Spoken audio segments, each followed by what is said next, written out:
السلام عليكم ورحمة الله وبركاته. خير الأعمال تبدأ بالصلاة على محمد وعلى آل بيته الطيبين الطاهرين. طبعا تصير مرات عندنا شغلات بالبيت، يعني مكانس كهربائية تنكسر أو شغلات بسيطة، يعني نحتار بها نرميها أو نتركها نقول متى صح، لكن بقدر الإمكان نقدر نحاول نصلحها. مثلا أنا عندي هاي المكنسة صارها تقريبا سنتين، يعني ما مستخدمتها استخدام هواية، كلش قليل، مجرد استخدمها يعني لتنظيف التخم، لأن شوية عود خفيفة.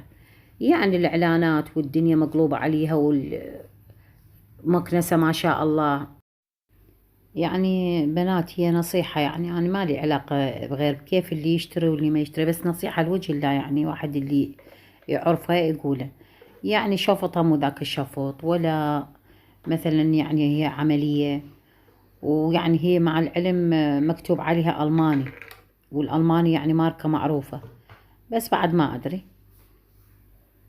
المهم عندنا هنا هاي العصارتين، هي نوعية اسمها ايبوكسيك ستيل، يعني كلش نوعية زينة هذا العصارة. طبعا هاي نوعية كل زينة، يعني أنا أفضلها على عصارة الأمير. إيش قد يعني لازقة بها، عندي القزاز، النايلون، شغلات الخشب، يعني كل زين مجربتها عن تجربة كل زين. هنا أنا راح أبدي أخذ مقدار من العصارتين يكون نفس الكمية اللي أخليها من العصارة الأولى والثانية، بحيث يكون متساويين. هنا أنا لين الكسر عندي صغير، فراح أخذ مقدار شوية،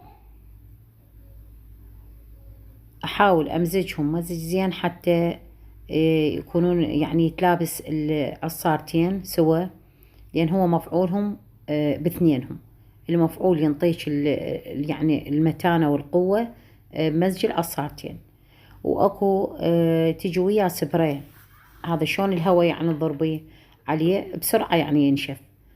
أنا ما عندي هسه ما متوفر، فراح استخدم هيك، اخليها 10 دقائق ان شاء الله وتعطيني نفس المتانة. مجرد اخلي هذا المزج اللي خليناه داير مدار الكسر،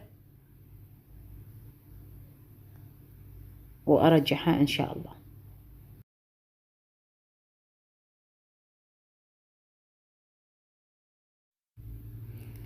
اتمنى يكون هذا الفيديو مفيد ان شاء الله.